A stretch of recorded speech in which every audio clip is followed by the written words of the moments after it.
Hi, I'm Daniel Lucas, and welcome to Book 101 Review.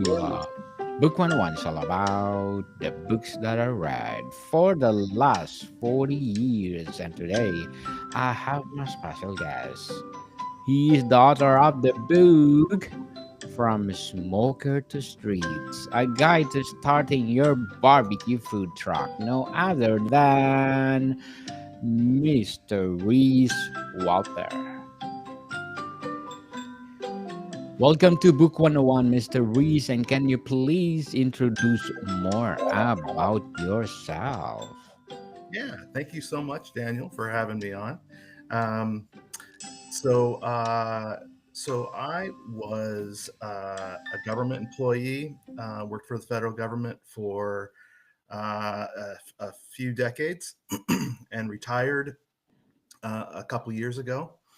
And as I was looking at what I wanted to do, I decided I wanted to do something completely different. I wanted to uh, do what I was passionate about and do it with people that I loved. So I decided to start a barbecue food truck. I've We lived in Texas a number of times, and one of those times, a week or two after we moved in, walking down the street, and some of the neighbor guys had gathered in their driveway, and they had this huge smoker, and I'd always wanted to learn how to smoke like the Texans smoke their meat, and so I walked up to one of them and I said, "So you got to tell me, how do you do this? How do you smoke um, Texas style?" And so he started telling me, "Well, the first thing you got to do is you got to take your wood chips and you got to put them in a 5 gallon bucket and fill it with water and leave that overnight.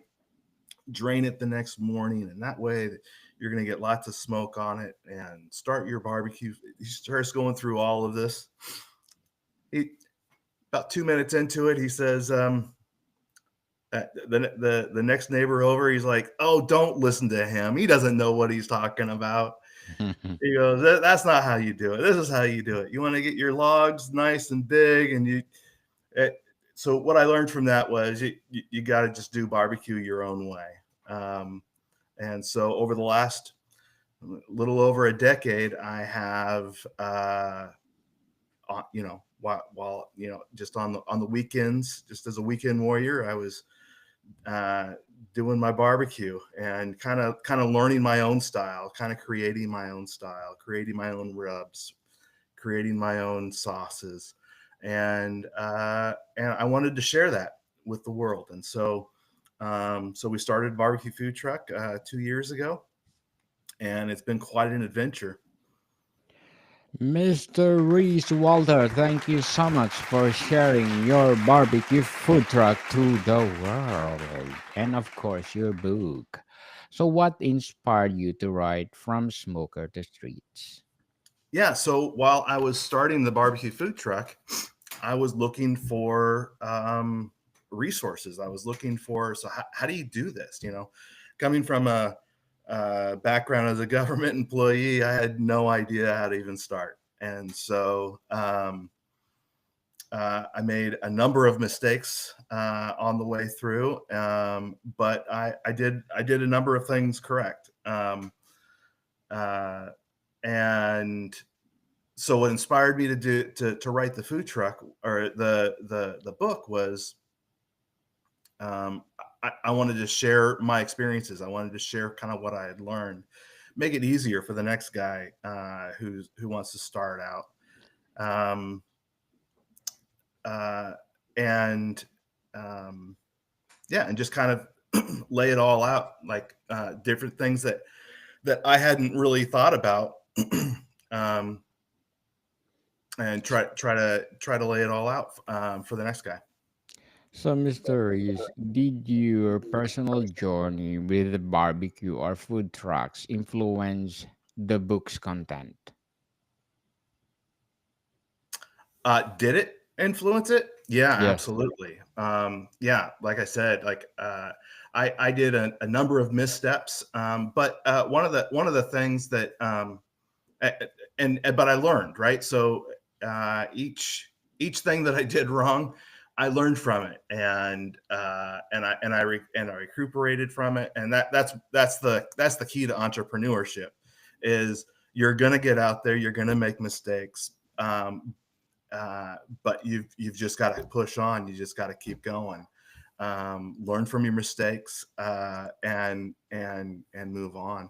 One of the key things that really helped me was when I was when I was starting to kind of run into some issues and some mistakes that I was making.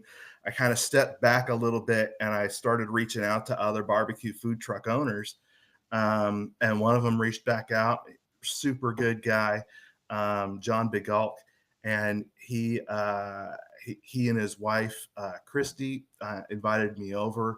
I kind of lined out kind of these are my plans. This is kind of what I want to do, and he helped me.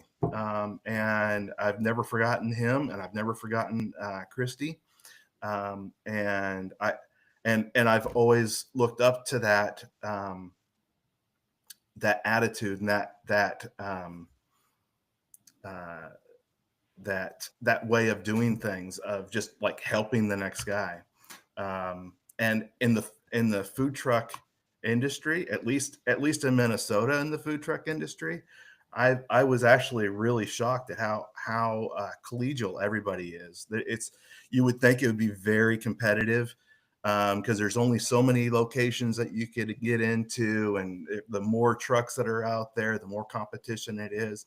But everybody's super nice, super helpful.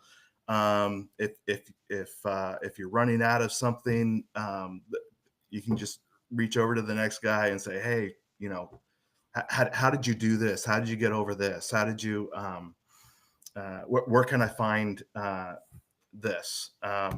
And uh, and so yeah, so yeah, that's kind of what influenced me to write the book. Was I wanted to be that collegial um, food truck owner that's trying to help the next guy.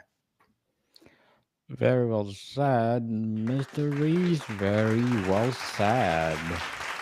Yes, on Food 101, Chef Alessandro and I always saying that don't afraid to commit mistake in the kitchen, people, because mistake make you perfect. Not totally perfect, but make you better for the That's right. second, third, or fourth time you will do something. Yep. So, Mr. Reese, what is the biggest challenge when you face when transitioning from smoker to food truck?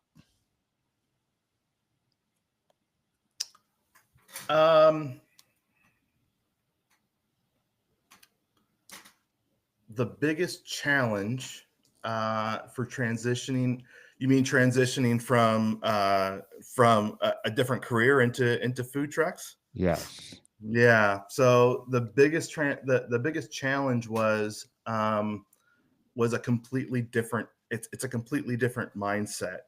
You go from showing up from 9 to 5 as a government employee.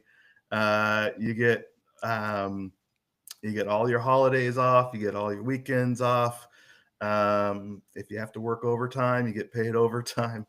It's different when you own a business. When you own a business, it is, boy, when we're going, as soon as April hits until the end of October, um, I'm working 7 days a week. Every single day, I'm doing something every single day. Even on my days off, I am uh, creating Facebook posts and Instagram posts and trying to figure out how to fill this day or fill that day, or writing a quote for a catering gig, or answering emails about a wedding that's coming up. So it's always something. and it is a lot of work, but it's super rewarding. The biggest, the funnest part of running a barbecue food truck, especially, is you've always got, and so I you can't see it on the picture of the book, but on the back side of our food trailer, that's where we have our smoker. And so I'll be out there smoking some meat, or throwing some wings on, or some mac and cheese. And the guys will just come up and just start talking to you about barbecue, and talking to you about, what do you do for this, and how do you do this. And that's the funnest part, really, is just sharing barbecue, and just that barbecue culture with your customers. So, Mr. Reese, what are the first steps someone should take when starting a barbecue food truck?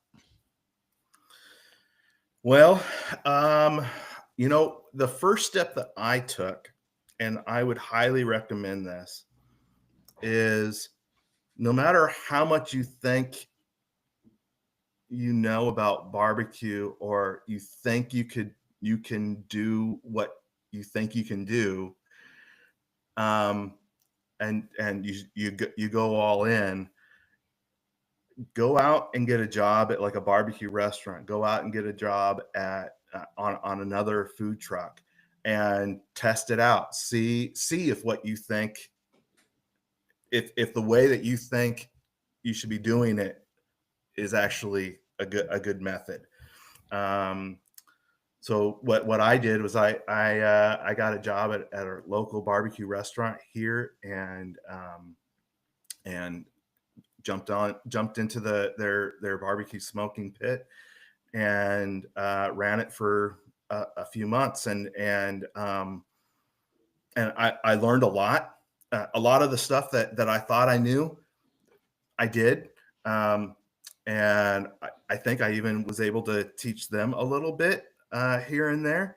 Um, but I sure learned a lot, especially about, because it's one thing to do barbecue for your friends and family in the backyard. It's a whole different thing to be putting out, 40, 50, 60 racks of ribs in a day, right? So, um, and then the different methods of cooling down the meat, and cooling down the food in the proper way, and storage, and all of that. So it was good to get some practice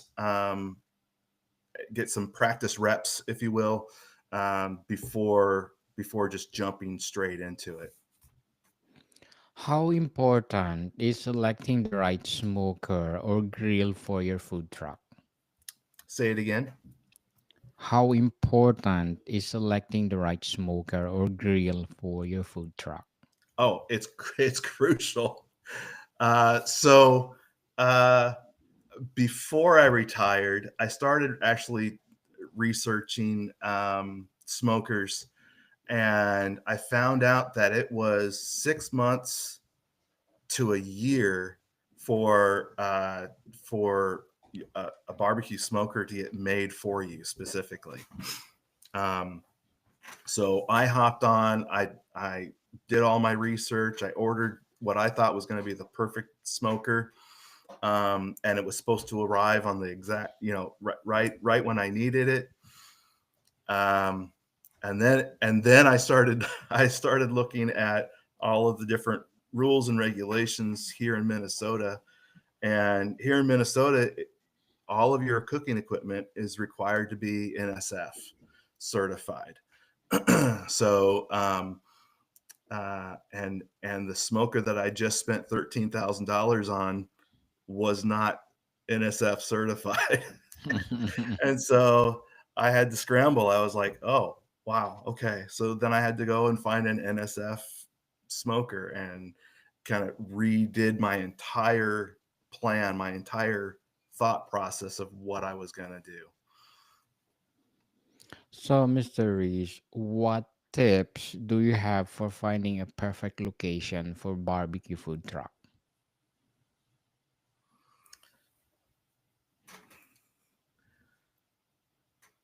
that is that is a really big key to being successful, is being in the right location. So we have tried several different ways of going about it. It is so you're so as a food truck and a caterer, um, your highest profit is going to be catering. Uh, with catering, you know exactly how much you need to make, so there's very little waste.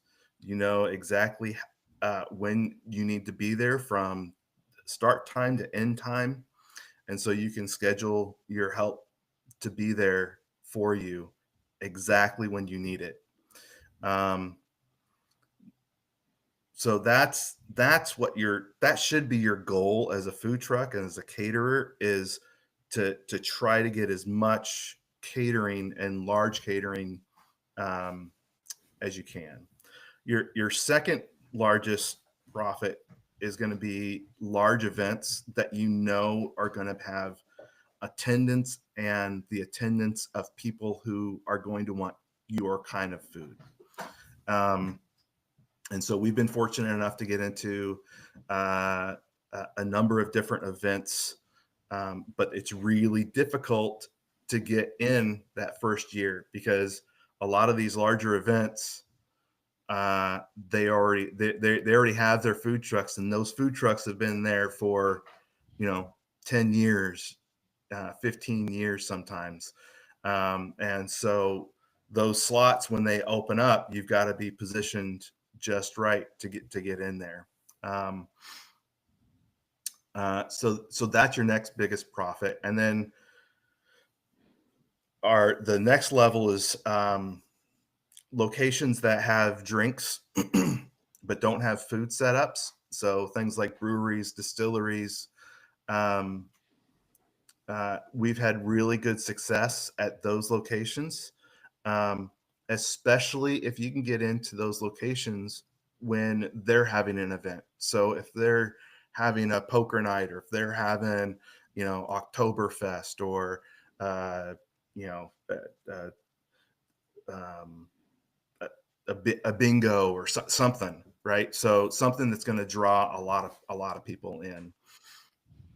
Um, and then and then and then if you still have time, that you can go out, if you still have days that are available, we've found a number of different parking lots even that we've coordinated with the business owners, and set up in parking lots, just as long as it's on a really busy street, and there's not a lot of the kind of food that you serve, you know, in that area. uh, we've had really good success with that as well. So, Mr. Reese, how should aspiring owners approach creating a unique menu? So there's, I think there's two primary things that you've got to take into account when you're looking at your menu. I think the first thing is, a lot of people have a lot of really good ideas, and they have got a lot of really good food menu items that they want to share. And so what ends up happening is they have a menu that looks more like a sit down restaurant, and it takes people, you know, 15 minutes just to read through the menu. Um, Food trucks are fast, right? So you want people to get through your lines quick and easy, um, uh, and efficiently.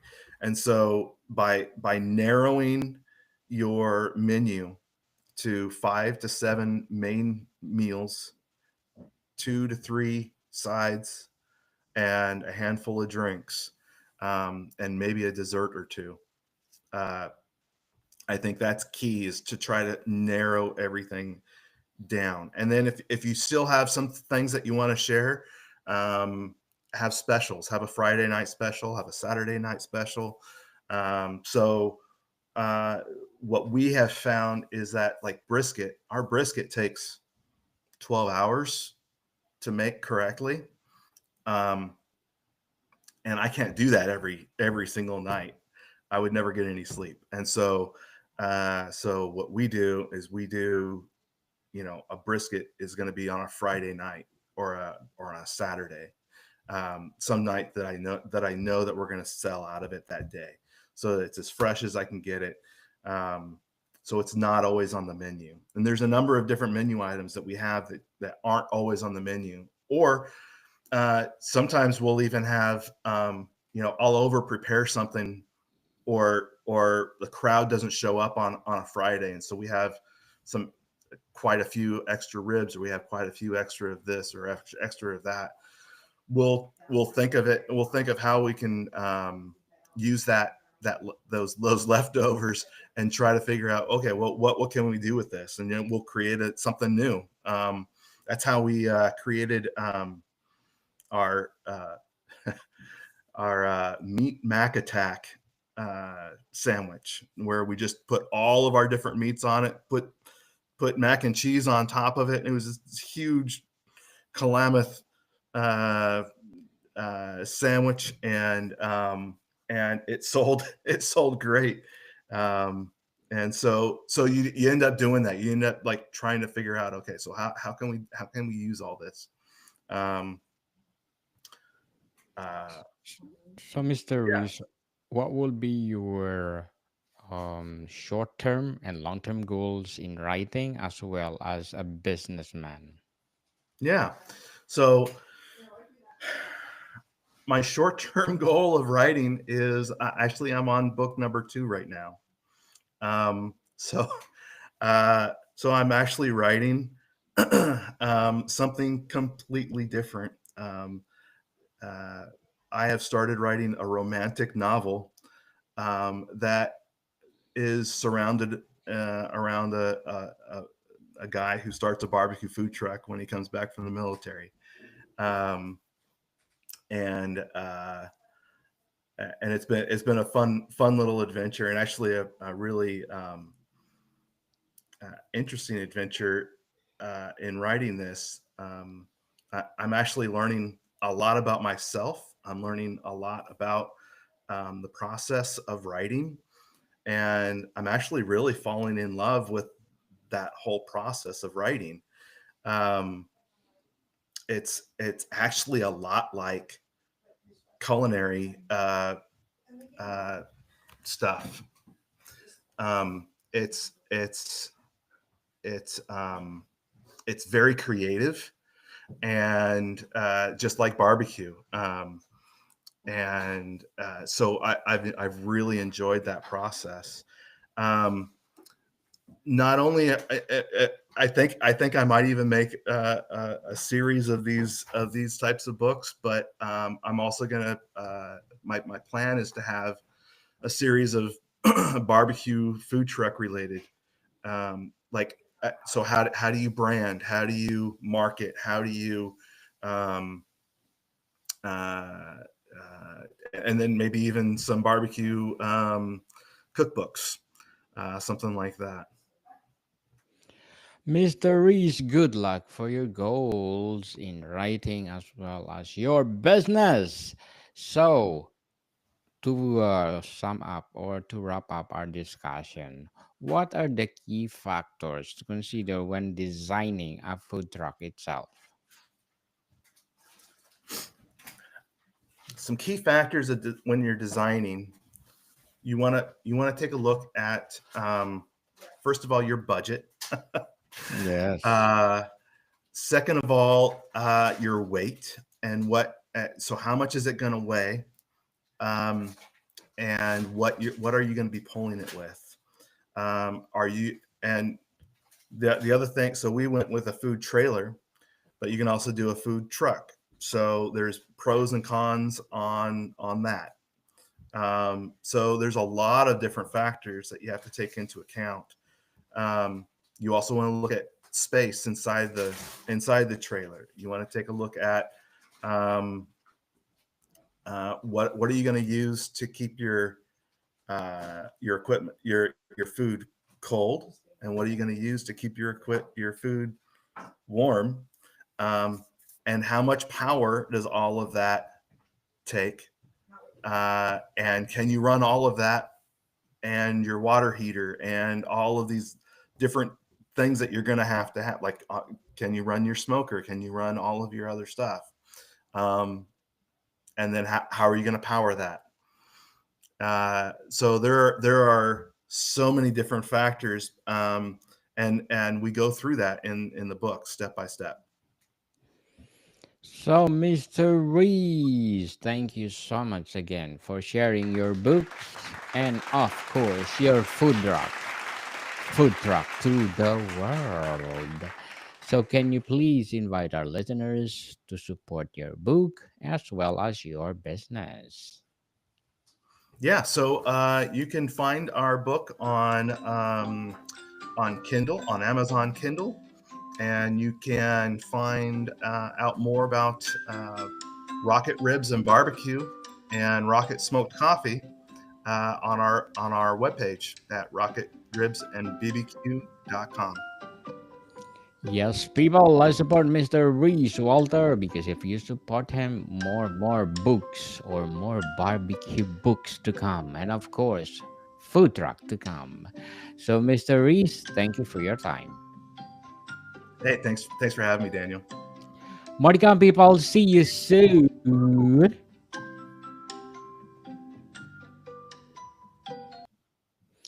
Thank you, Mr. Reese, and you are most welcome to come back and promote your new book if it's